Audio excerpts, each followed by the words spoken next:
Qui sont les esprits en prison auxquels Jésus est allé prêcher. Ça fait partie, avec Hébreux chapitre 6, versets 4 à 6, des passages les plus difficiles d'interprétation a priori. Parce que si vous laissez le contexte vous parler, c'est beaucoup plus simple que ça. Donc ces esprits en prison, ce ne sont pas les Néphilim, ce ne sont pas les désobéissants de l'époque de Noé qui sont en enfer et qui ont attendu que Jésus leur prêche l'évangile, rien à voir.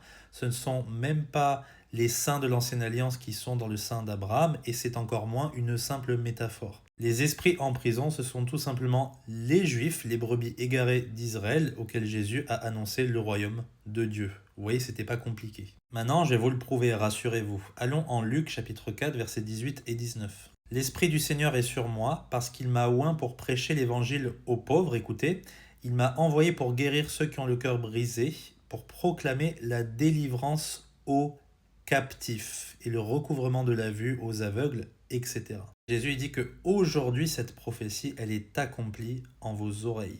Quand on n'est pas sauvé, on est captif de nos péchés, on est mort spirituellement, c'est tout simplement ça. Rappelez-vous ce que dit Jésus en Jean chapitre 8 aux Juifs. Vous connaîtrez la vérité et la vérité vous affranchira, vous délivrera. Quiconque s'adonne au péché est esclave du péché. On est prisonnier du péché à la base. Paul, en Éphésiens chapitre 2, nous dit que nous étions morts dans nos fautes et dans nos offenses. À cause de quoi? À cause du péché.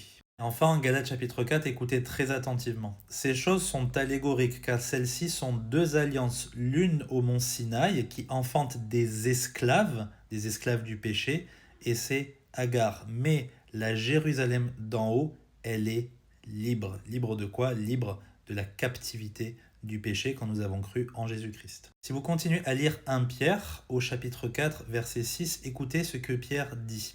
Car c'est pour cela que l'évangile a aussi été prêché à ceux qui sont morts, morts dans leur péché, pas simplement morts physiquement et dans le sein d'Abraham, ça n'a rien à voir. Écoutez, afin qu'ils fussent jugés selon les hommes dans la chair. Quand on est dans le sein d'Abraham, on n'est pas dans la chair. Non, par contre, si vous êtes sur terre, vous êtes dans la chair, mais qu'ils vécussent dans l'esprit selon Dieu.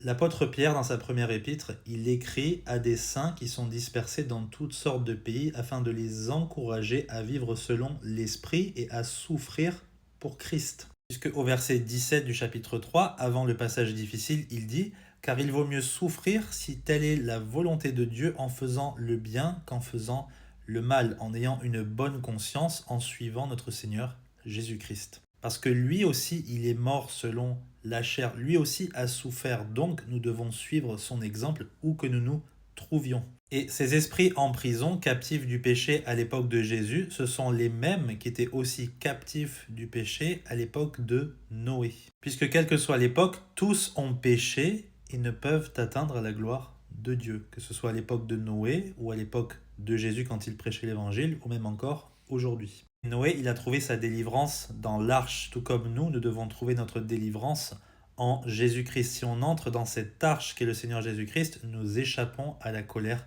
à venir. Nous sommes vivifiés par l'Esprit du Seigneur Jésus-Christ et nous pouvons, dans ce siècle présent, apprendre à vivre pieusement et grandir en sanctification. Pour après, à notre tour, libérer des esprits en prison en leur annonçant les vertus du Seigneur ou en leur prêchant tout simplement l'Évangile. Voilà de quoi ça parle en réalité. Donc ne vous laissez pas avoir par des théories du complot et des interprétations farfelues. C'est beaucoup plus simple si vous laissez Pierre vous expliquer clairement les choses. Que Dieu vous bénisse.